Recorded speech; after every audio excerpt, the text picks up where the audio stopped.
Welcome to the Circuit of Success. I'm your host, Brett Gilliland, and today I've got Mark C. Winters with me. Mark, how you doing? I'm doing great, Brett. How about yourself? I'm doing great as well. How you living in these crazy COVID times? You guys surviving with your It's family?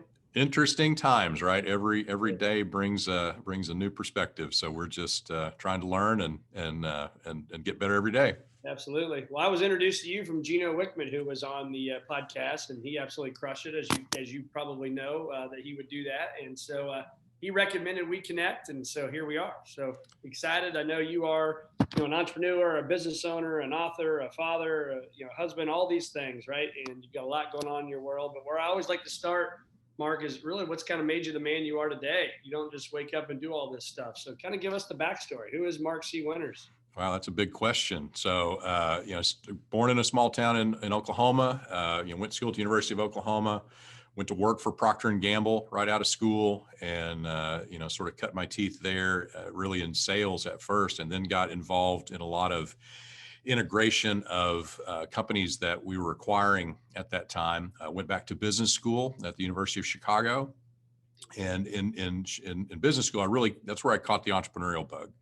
And, there were some things that I saw going on in class I was in. I'm like, that just looks way more interesting than what I'm doing, working with these grocery stores, And so I decided that was the path for me, and in a lot of ways burned my ships and just said, all right, I'm leaving all this behind. I'm going to figure this out. And that led to, now I think I'm up to 15 different companies that I've either started myself, bought from somebody else, shut down completely, or sold off to somebody in all different industries, everything from manufacturing to high-end analytics to consulting services and everything in between. So that all led me to a point in my life where I sort of decided to shift my focus away from being an operator and moving into more of an advisory role.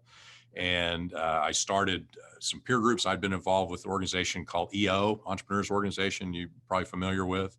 And so longtime member here in the Dallas-Fort Worth market, and on the board for multiple terms.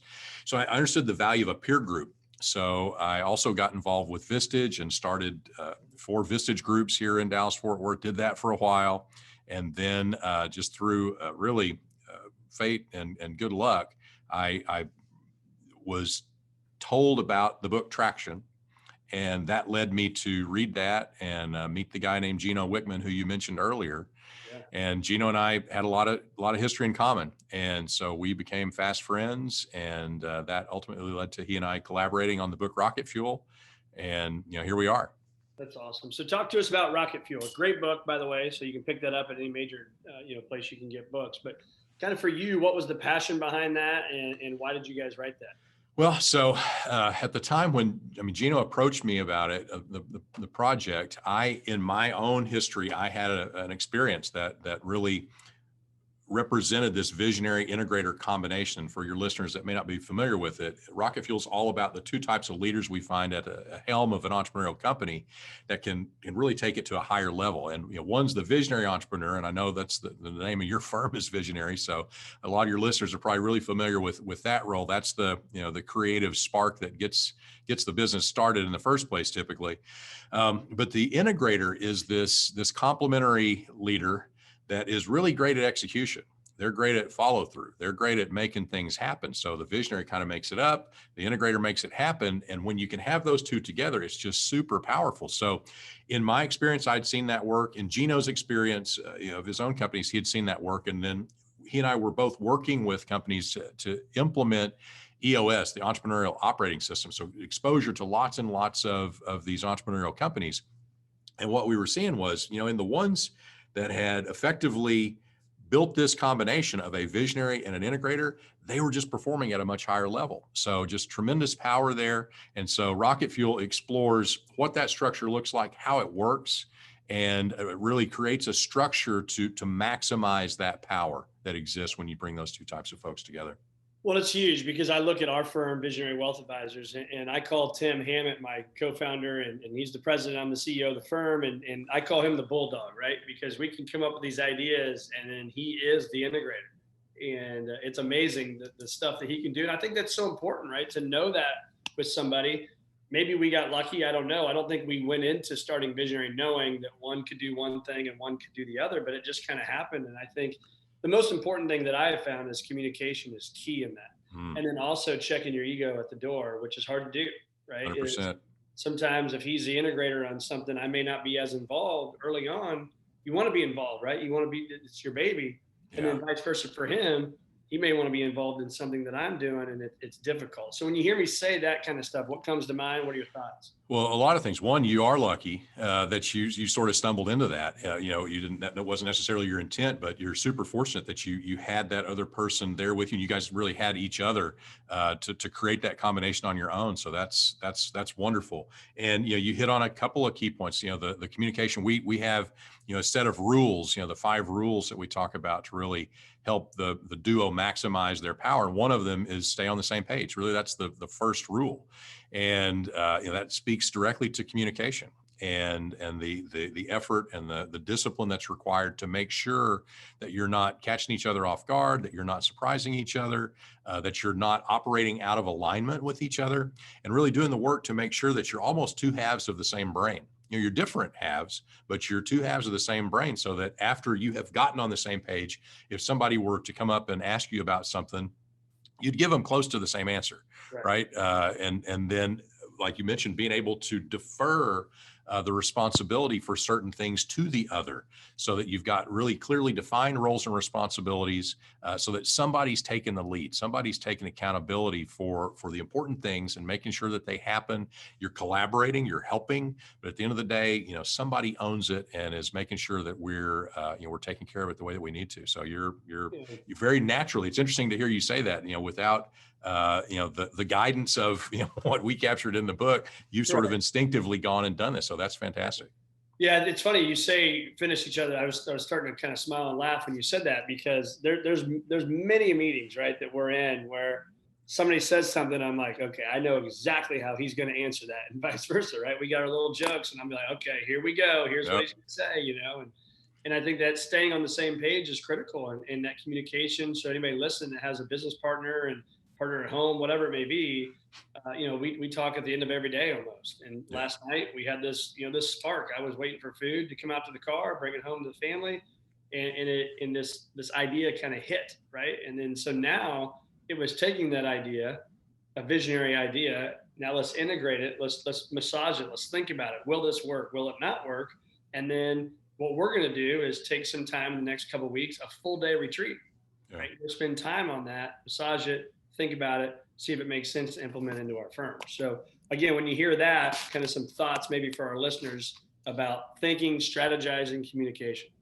Yeah. So first, let's kind of talk about the how we get on the same page. So our tool really is, we call it the same page meeting, and the discipline is that at least once a month, the visionary and the integrator sit down together to go through this list of all the things that either they feel like they may not be on the same page about, or they are concerned that they may end up on, confused about, or things that each other may be doing that's just kind of bugging you, right? It's just kind of, this doesn't feel right. And so the commitment is that at least once a month, you spend as much time as you need going through all those things and making sure that you've created that alignment and you've got it. Sometimes you do it more often, right? So sometimes, I'll have a visionary integrator duo that will do it weekly. Some will do it daily. But it's important that you don't mistake time together for that kind of structured, focused time that you're actually making sure you're getting on the same page. I have some folks that when I first start working with them, they'll say, well, our offices are right next to each other. I see them every day. But that's not, you don't talk about this stuff. Yeah, it's hello. It doesn't work. It's a drive-by, right? And it's high level, superficial stuff. It's not, you know what, when you do this in a meeting, it really inhibits my ability to be effective, right? Oh, wow, that's a real thing we can talk about. So we got to get on the same page, use that structure to do that. And then when it comes to execution, depending on the size of your organization, I know some of your listeners, they may have a smaller professional services firm, some, maybe much bigger. So when you're working in the context of a visionary and an integrator and maybe a larger leadership team, the execution may involve enrolling more people. It may involve actually handing something off to a leader of a department to take it and run with it. But it starts with that group, first the visionary and integrator, and then the rest of the leadership team really getting aligned around, hey, this is something we want to do. It's in alignment with our vision, with where we want to go. And, here's how here's who's going to own it in terms of execution. And then they kind of hand that off and fit it into the priorities of the firm, and you're off and running. So lots of different ways to solve that piece of it, depending on your organization, how big a deal it is, but it's interesting, and you may not have experienced this because you do have kind of, fortunately, this relationship that you've had from the beginning of your firm, it sounds like. But imagine a visionary like you without that counterpart. Oh, yeah, would not be good. Right. So think about, and there's, again, probably a lot of people listening that maybe live in that world. And what that world looks like is they've got this idea and they're super excited about it. It sounds great. They can see all that. But then when it comes to actually executing it, they get stuck, and that can be very frustrating for the organization, because sometimes the visionary has trouble communicating to everybody in the organization. It's like we're speaking two different languages, where many times the visionary and integrator can understand each other. And sometimes the role of the integrator is a little bit of a translator to kind of make it make sense for everybody else in the organization. And they'll have these starts where, you have this idea and you kind of blah, blah, blah, you kind of tell the organization something about it. And then maybe they get it, maybe they don't, but pretty quickly you've got another idea. And it's over here. And now you're looking at that, and the organization's like, well, wait, now he's looking over there. And then you look back at the thing. And so we talk about organizational whiplash, where they can just kind of get pulled back and forth by this instinctive behavior of the visionary that's operating without this counterforce of an integrator in between to kind of keep it focused, make sure that this is in alignment with the plan, make sure this is something we should be doing and actually following through on it. Yeah. Well, I think the visionary likes that shiny new object, right? For sure. So for sure. Do that. So you got number one, stay on the same page. You said there's 5 of them. So why don't you tell our listeners the 5? Yeah. So the first one is stay on the same page. Second one, we call it no end runs. And the structure is this. So you got a visionary, you've got an integrator that is connected with the visionary. And then really the rest of the leadership team, again, depending on the size of the organization, reports into that integrator. And so we're trying to set up the integrator for success. And again, imagine a firm where that integrator didn't exist before. It wasn't in the equation before. People historically may have the habit of always going to the visionary for everything. And so when we put that integrator in place, now they're going to the integrator, but they may have that old habit and they just want to go directly to the visionary. But again, that can really make it difficult for the integrator to be effective. So we want to cut that behavior off of making this end run around the integrator. And the visionary plays a very important role in that, because their job is basically, when they see it happen, to stop it, and we talk about the question in air quotes, the question. Yeah. And the question is, you listen to them say whatever they're going to say to you. And a lot of times, though, they're asking for a decision, they're asking for direction, and we don't want to give them a decision or direction if it should be coming to the integrator. So we say, look, I hear you. But I got a question for you. And the question is, are you going to tell the integrator, or am I going to tell the integrator? Because somebody's got to tell the integrator. And all of a sudden, they're kind of exposed. Okay, wow, the integrator is going to find out about this. I thought I was going, getting around them and all that. So anyway, that simple question, that simple behavior by the visionary can put an end to these end runs and really help your integrator be more effective. The other side of it is a behavior of the visionary, where the visionary will sort of swing down into the organization, bypassing the integrator to go give direction and make decisions. And we don't want that to happen either, because it sort of has the same effect of disintermediating that important role of the integrator. And again, it's a habit. It's not that the visionary is trying to do something bad, although the effect of it is really kind of tampering, and done in the absence of alignment, in the absence of, all the other things that are information about all the other things that are going on that the integrator is trying to coordinate. A lot of times it can be pretty damaging. So visionary's got a really important role in putting it into what we call end runs. So that's the second That's rule. Great. What's the third one? Third rule, integrator is the tiebreaker. Okay. So a pattern that we'll see in leadership teams frequently is they'll get stuck. There's almost a reluctance to make decisions sometimes. And particularly if, let's say the sales leader and the ops leader are sort of at cross purposes, and the sales leader is saying, oh, we got to go this way. The ops leader is saying, no, we got to go that way. And they just can't seem to work it out themselves. And so we get stuck. We need to be able to move forward. We can't stay stuck. And so the role of the integrator is, when that happens, is to hear the arguments of both sides, in the context of, the greater good and the vision, the plan for the organization, and then make a decision and break that tie so that we can get unstuck and make a decision and move forward. Right. So, and they may not make it right all the time, but through that same page discipline, they're going to be the best person to represent the interests of the visionary and the integrator and all the executional requirements and constraints that the organization may have. And so we're going to let them make that decision so that we don't get stuck and we can keep moving forward. So number 3 is the integrator is the tiebreaker. I like this. I mean, I think at the end of the day too, what I'm hearing, and maybe our listeners are hearing this too, is there's a process for everything. Mm-hmm. Hence your EOS, hence, traction, hence rocket fuel. I mean, all these things, right? That shouldn't be a shock to anybody, but I think it does come down to what is the process? What is the process for communication? If it's that sales leader versus the,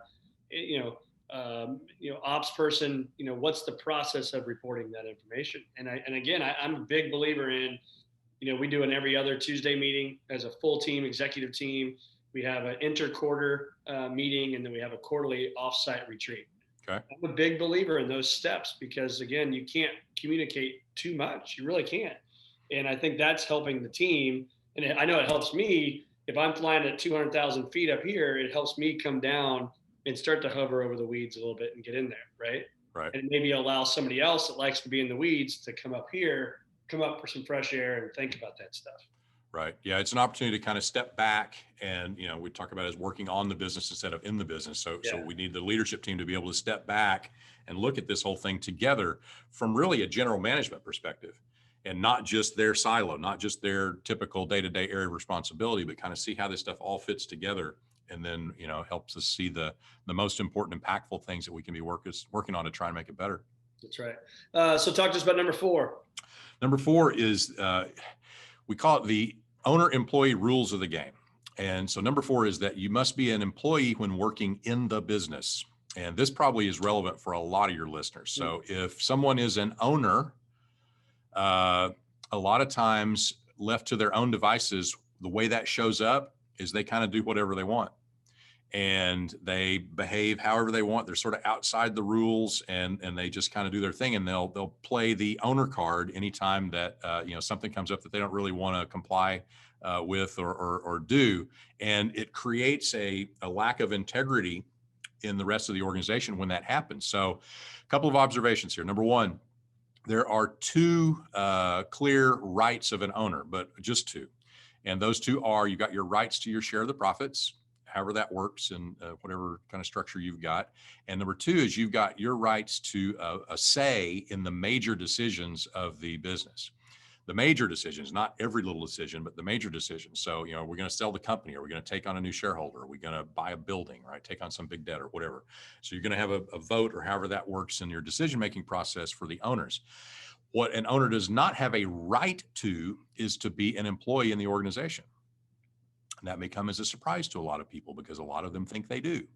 And so when we make that clear and go, look, if an owner is going to be an employee in the organization, so they're going to fill this seat in the accountability chart that we have a need for, then the expectations of them are exactly the same as it would be for someone that we would hire off the street. Meaning they really should be, if anything, playing at a higher level than that person we hire off the street, because they need to set the example. They need to be the model employee, right? And so, we got to do away with that playing the owner card, and they must meet all the expectations of any other employee in that type of role in the organization. So that's number 4 is you must play as an employee when working in the business. So if you're going to take the lead on something, you better deliver. That's right. And you can be fired.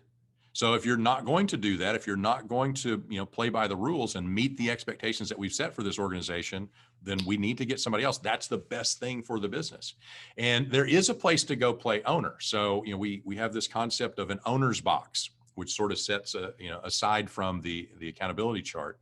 And in the owner's box, the owners meet together, once a month, talk about whatever you want. Hash it out, get information, ask questions, talk about things you're concerned about or you're seeing. And then out of that meeting, though, the ownership comes back into the organization completely aligned. We're not coming in and playing politics to try to work this side against that side or whatever. We're coming out completely aligned and empowering, the visionary, the integrator, the rest of the leadership team to go and execute. to go and execute the vision, whatever the high level objective of the owner's box is, whether it's, hey, we want to grow, we want a certain amount of profit, whatever it may be. Those are the plans that the leadership team are charged with developing and executing and making them happen. Got it. What's number 5? Number 5 is to maintain mutual respect. Okay. And so a lot of times we may have a situation where, the visionary has hired in someone to be their integrator. And what we have to avoid is a situation where the visionary is kind of looking down on them. We get at a different level, and they're thinking of them as kind of their lackey or something less than, and that's just not the case. The integrator should be eye level, operating at eye level with that visionary, and strong enough, frankly, to lean into them with about as much power as the visionary has. If they can't do that, what we see happening time and time again is a really strong visionary will just plow over an integrator that's not strong enough to kind of push back a little bit. And we want that nice even power. So that's where we get sort of the sweet spot where we can talk about the things we need to talk about and get really to the truth and to the right answer. And then we can move forward together and go make it happen. So number 5 is, Tim, I'm sorry, go ahead. No, go ahead. Yeah, say Tim, my co-founder and partner in the firm, we talk about that all the time, and he talks about trust, respect, and humility. Mm-hmm. And if we don't trust each other in any relationship, we don't have respect for each other, and we're not humble about it, then that's a disaster, right? That's a recipe for not having success right there. 100%. So, Yeah. Patrick Lencioni and his concept of team health, the foundation of the pyramid is trust.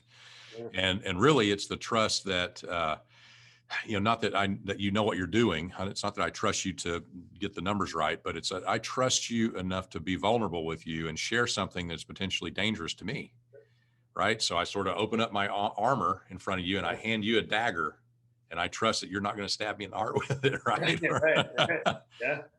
Yeah. Everybody's got you give them your key to Pandora's box, right? And you got to trust them with that. So, and that their intentions and motives are right. Sure. Sure. Which all comes back to typically, the core values of the organization and whatever those are, who are these people in their core, in their DNA? Are they the kind of people that we are and we want to have more of? So let's talk about the habits and rituals that you see, people love in these podcasts, just like a little nugget, right? A little takeaway of something they may or may not be doing already. But what are you finding that the best of the best leaders are doing day in and day out? Is there 1 or 2 things that you're seeing from everybody? Well, the first one that comes to mind, Brett, is that they're not trying to do it all themselves. Mm-hmm. So, they know who they are, what they're great at, what they love to do. And anything that's not that, they're finding somebody who would answer the question that, yes, I am great at that. Yes, I love to do that stuff. And so they're able to involve those other people in their team and delegate that stuff to them and not try to do it all themselves. Dan Sullivan. Real quick on that. Yeah. So let's spend some time on that. So I 100% agree with that. So we have a great team, and Kate Solberger and Ryan Barkey and John Fisher, Jana Gregoric, Taylor, Andrew, Robin, Laura, right? They could all go on and on and on with these people, great people in our firm. And so how do you help the visionary or the integrator, though, that may say, okay, I'm more and more things are coming off my plate. How do we spend our time now creating more or thinking more and not feeling that guilt of like, oh, I need to be involved in that, or I need to be involved in that? Yeah. Make sense? So great. Yeah, absolutely. Great question. We talk about it as the visionary a lot of times will experience this feeling of being put out to pasture.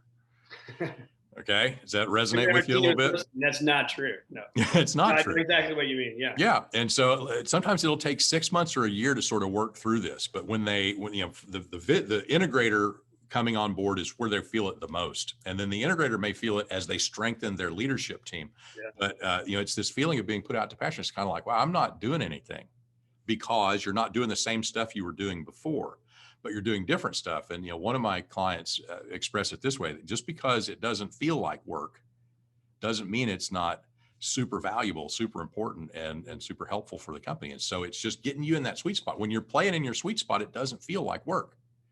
If you're operating in, what Dan Sullivan calls your unique ability, you could do it for forever. I mean, it's energizing. It's not energy draining. So that actually is an indicator that you're on the right kind of stuff. And being creative, spending your time being creative, being out there, meeting new people, whatever it is that's your thing, is super high leverage in terms of an activity for us to have our visionary focused on. Yeah. So you got to overcome this thing that's probably been trained in you since you started. I'm talking to all you visionaries, that, if it doesn't feel like work, I should feel guilty. If it doesn't feel like I'm work, I'm not working. That's just not true. Well, you're absolutely right. And I think to get to where you get to as a visionary or an integrator in a high level of a firm or a company or wherever, you've had to do, I was the janitor and the CEO, right? At times. And then when you start to slowly take things off your plate, it's funny. I think what you said, it reminded me of a exercise we went through in June of 2019. We had to come to one of our offsite retreats. So everybody on the executive team, there's 6 of us sitting around there, and we had to come with our top 10 things we thought we did as a firm. So this is an idea for people to take it and do it with their team. So come with 10 ideas of what you think your most valuable resource you bring to the firm is. Okay, so we did that. And then we went through after, so if I would, report mine, I'd say, here are my 10 things. And then the people in the room went around and they voted quietly to not impact other people's, thoughts on what they thought my top 3 should be. Right. And so my top 3 came back in these things. It was my first one, my second one, and my fourth one. Okay. That's what I had written down in that order. And so for me, it was almost like permission to only focus on those 3 things. Yeah. And that's exactly what I needed emotionally to help me focus on that I wasn't involved in number 8 or number 9, because number 8 or number 9 should be somebody else's. That's right. So I would love to see that exercise expanded just a little bit to give the other party some blanks to fill in for the things that you didn't write down about yourself. Their perception of the most valuable thing you do may actually be different than something you're even aware of. That's a good point. Yeah. And they'll see it. Other people know it. You think it's nothing because it's so easy for you. Yeah. That's nothing. Everybody can do that. And it's just not true. Everybody can't do that. You're great at it. And everybody else is blown away by, wow, how does he do that? Yeah. That's a great exercise. I love it. And that's to your point of that unique ability, right? We all have a unique ability. Let's just find it. Let's make sure the team is in line with all that. And then that's when we're going to be our greatest, right? We can hit our goals, achieve our dreams, aspirations, whatever. That's right. If we can have an organization where that's true, essentially for every seat in the organization, that's a pretty powerful organization because it's a multiplier. Right. So you said the first one on the habits and rituals was not trying to do it all themselves. 100% agree. What else are you seeing? So I would say that's my big one. It's you, to do that, you've got to know who you are, and then you've got to find these other people. I was going to mention actually another Dan Sullivan thing. His book called Who Not How. You heard of that? Yeah. So, which is it's a great thought pattern, particularly for the visionary and the integrator to be in, and then teach your leaders. But go to that question first. Is all right, who can I get to solve this for me, or who on our team can solve this for me, rather than trying to figure it out yourself? Because our habit, which goes back to something else you said, because, founders who were the janitor and did everything all the way up are extremely capable out of necessity. They've had to be able to do all these things. And so that's another sort of trap that they'll fall into is it's like, well, I can do that. And yeah, but just because you can doesn't necessarily mean you should. And just because you're pretty good at it doesn't mean you're great at it, right? And so these are all psychological things that the visionary and the integrator have to overcome to let go of the things that they need to. I used to think I was a pretty good manager, but I've watched people that are awesome managers. And the reality is I'm a great manager, maybe for about one person. Right. If it gets to be more than one person, can I do it? Yeah. Am I great at it? Probably not. Yeah. There's people way better at it than me. Same thing for marketing. I used to think I was a pretty good marketer. And then I work with some people that are just killer marketers. And it's like, oh, I can't touch that. I'm nowhere close to that. So, find people who are great. Another habit, I think, is just the importance of focus. And so, particularly, coming from the visionary perspective, you see everything, you want to do everything.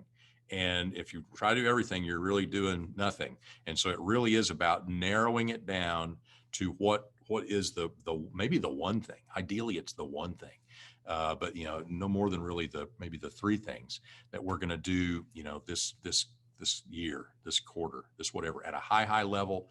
And then the rest of the organization, they kind of align their priorities under that. So it's all kind of beginning to harness that human energy in the organization and focus it on this one place we're trying to go instead of diluting it and spreading it out all over the place. So that I would think be it's so powerful. So you said if you try to do everything, then you're really doing nothing.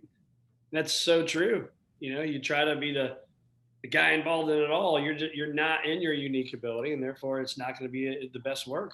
And I think you got to be okay with that. Again, I worked with Matthew Kelly for over a year as a business coach. It was amazing, and he talked to me about basically what you said. If you just because you think you should do it doesn't mean you should be the one doing it, right? Right. So it's the who, not how.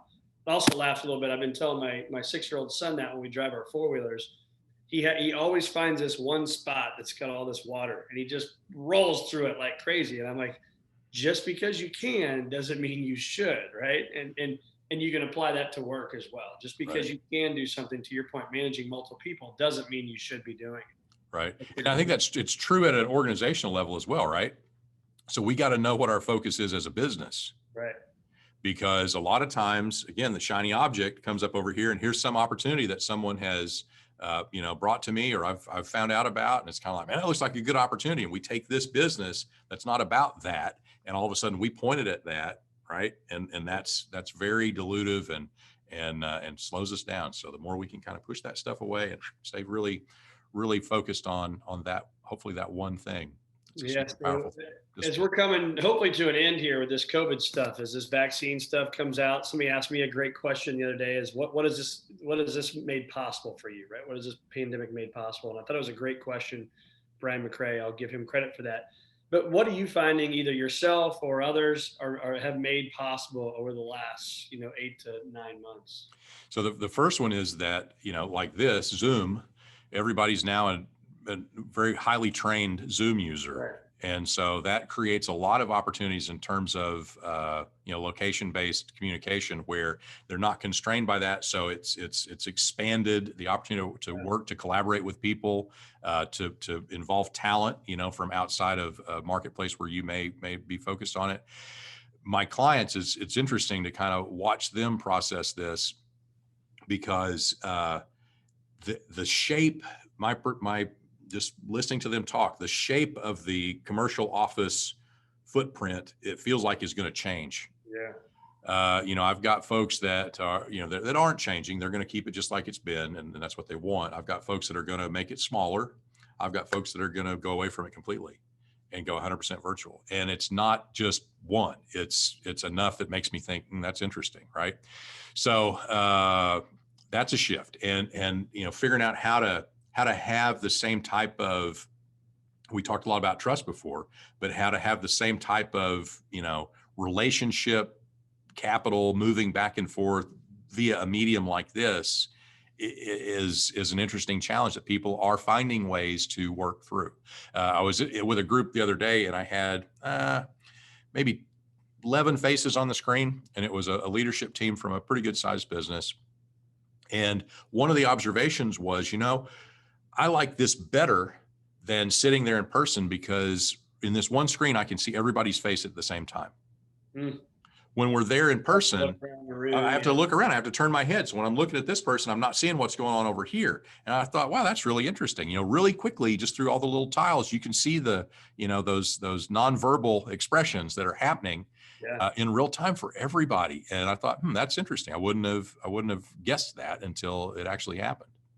You're right. It's funny. Me and another one of our advisors, we had what we call Visionary University, was yesterday, and he noticed one of the more experienced advisors looking down and maybe taking the note or something like that. And again, if you had to look around, you may not have seen that. So you're right. I agree with that. And I think it's made it more, especially in our business, more of our clients are okay with that type of stuff, right? Yeah. To do Zoom. I mean, Yeah. 10 months ago, we were never hardly doing video. It almost felt weird, right? To do a Right. Zoom review with a client and talk about their portfolio. And now it almost, I don't know, hopefully it doesn't feel weird to go back to face, right? So actually, here's a little bit of a watch out. So, one thing I saw when we first started is people were scared. And so they were really concerned, when the pandemic first started, that this wasn't going to work. How do we make it work? And so they were very intentional about how they behaved and how they interacted, right? But now you go these ever how many months we are into this thing, and one thing I am noticing is people getting kind of lax on that. And so when people don't take it seriously, that you do really kind of have to focus on the medium to make it work.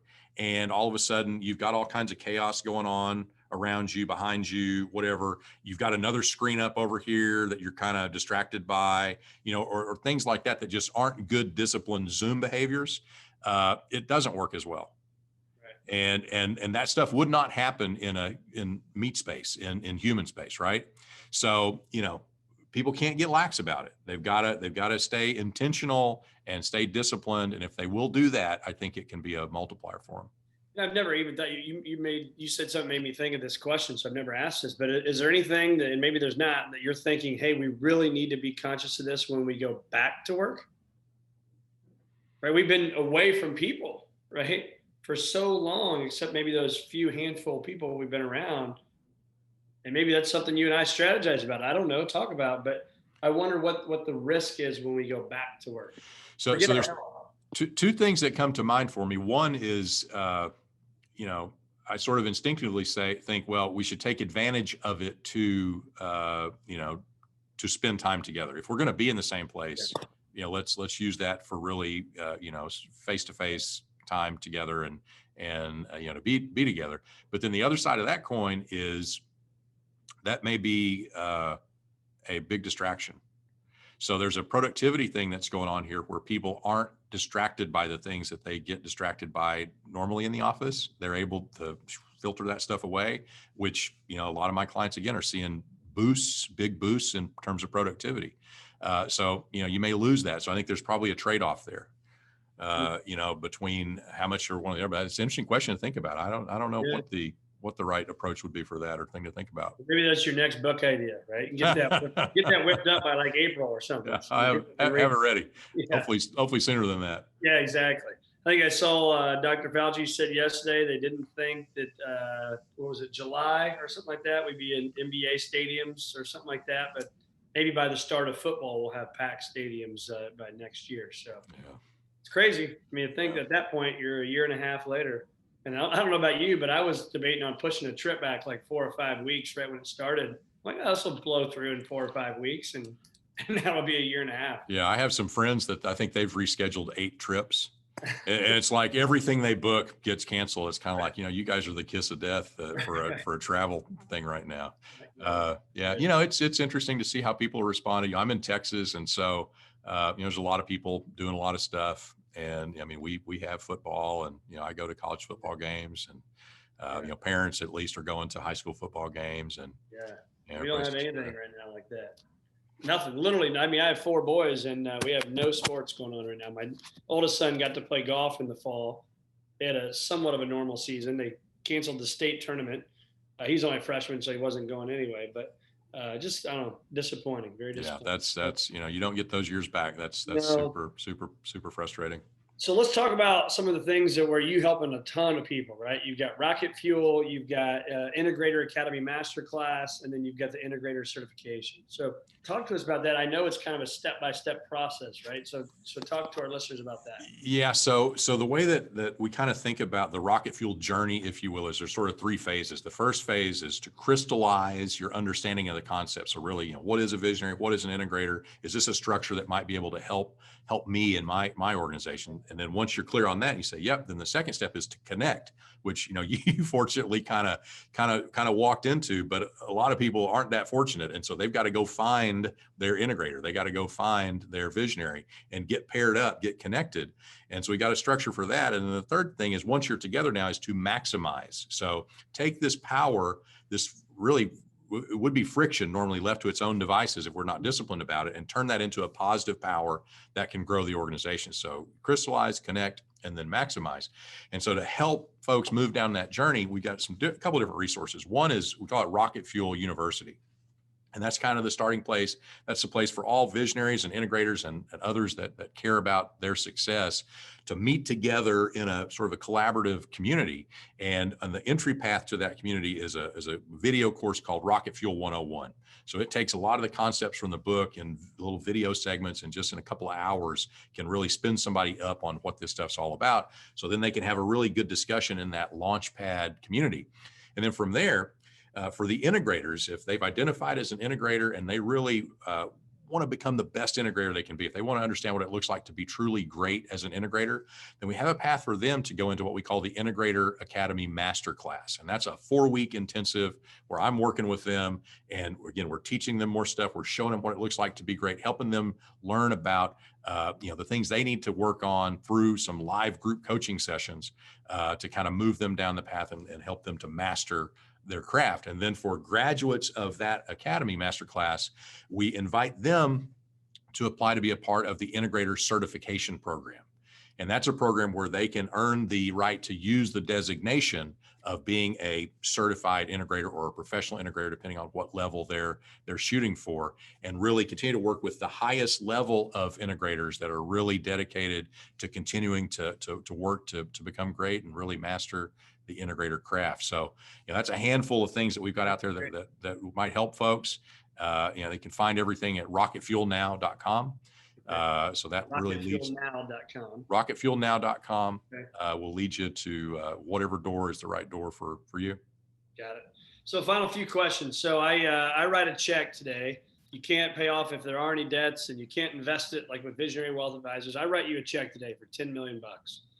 What is Mark C. Winters going to do with the $10 million?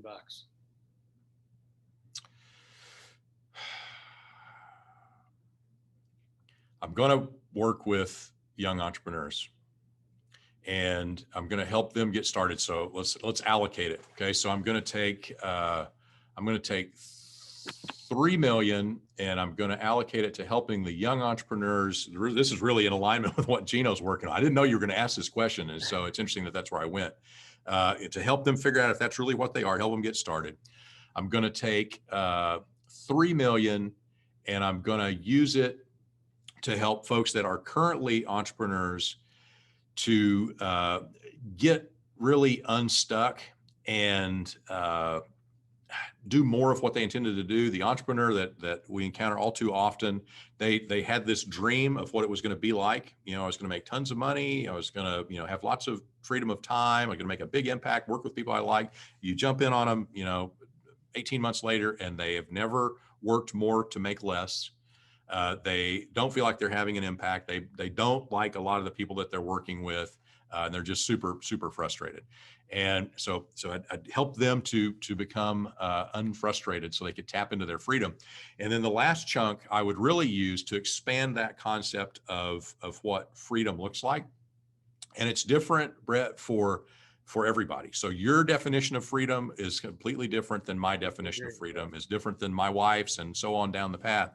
And so step one is you got to get clear on what it looks like for you. And so I would devote that to helping people get clear on what it is they really want so that they can be a lot more effective in going after it and actually getting it. Yeah, that's great. And what I love about that, I don't ask that question all the time, but for some reason it felt right to ask it today. And you never hear the successful person that's working in their brilliance talk about, well, I'm gonna go buy that home and I'm gonna retire and do that. I'm done working, right? I'm just gonna sit on an island and look at the ocean forever. And I think that when you're climbing the ranks, or maybe when you're in your young 20s or something like that, that's kind of what you think about, right? And I think as we age and you start to work in your brilliance and you do start to make an impact, you're not done, right? You're gonna work forever. Right? Maybe different, right? Different types of works, but you'll work forever because it's all about that passion and that belief and that unique value you bring to the situation to help other people. Would you agree?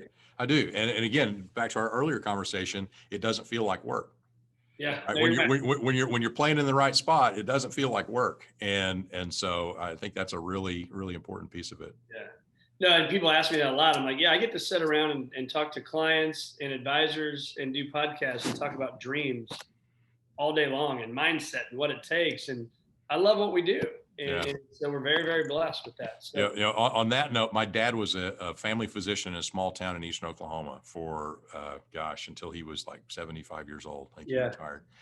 And, I would talk to him about his work, and he said, Mark, it's just basically I go down to the office and I hang out with my friends all day. So all of his patients, he's known them for generations, right? I mean, a lot of times it was multiple generations of people where he delivered their babies and then their babies and maybe even their babies. And so I'm just talking to my friends all day. Yeah. Very lucky. Very lucky. That's right. So I steal your cell phone from you. I pick up that little cell phone and I take it and I delete one app from it. What app is going to give you the most anxiety? Because you just got to have that app. Anything on your phone that you're using? That's, ooh, wow. I'm not a huge, this is gonna, I'm not a big app user. So I actually do a pretty good job of staying with it. Here, I'll give you the answer. The answer is there's a sports day app that is an app for a local sports talk radio station. Okay. that lets me listen to them kind of wherever I may be, and there's a little bit of a time delay, and so I can listen to it on my schedule. So that's probably, if we were to look at the time I spend, that would be the one that would give me the most anxiety. Otherwise, email I can get other places, Slack I can get other places, my text messages, maybe that would be the other one that would be, from a more normal perspective, the one that would give me some anxiety. Yep. I like it. You never know what you're going to hear on that one. So I like it. That's why I like that question. So I said last question, but this is the final question for you. So if you look back on your career, I think you said 15, 17, 18 companies you started. I mean, what advice would you give Mark C. Winters of 10, 15, 20 years ago? What advice would you give that guy? Just do it. And, there's a lot of things where you get kind of stuck and you don't take advantage of the opportunity. You don't say yes. And maybe that's the other one, is just say yes to more. And I think I've done a pretty good job of that. But I wish I'd started it sooner. And I started it fairly young, but I was probably in my really late 20s before I kind of got off on the entrepreneurial path. And so I wish I would have started sooner. So I wish I had done that, tried that, had a mentor. Maybe that's it. And I had mentors, but just not the right ones, or not the ones that would lead me to my path that I ultimately found. This is all great feedback. So where do our listeners find more of Mark C. Winters? So at Mark C. Winters on pretty much any social platform that you want to get on. So whether it's LinkedIn or Twitter or wherever. So that's the main thing. You can go to markcwinters.com to see all the different things that I'm working on. And then from there, or directly, you can go to rocketfuelnow.com to see the specific things around visionaries and integrators. Awesome.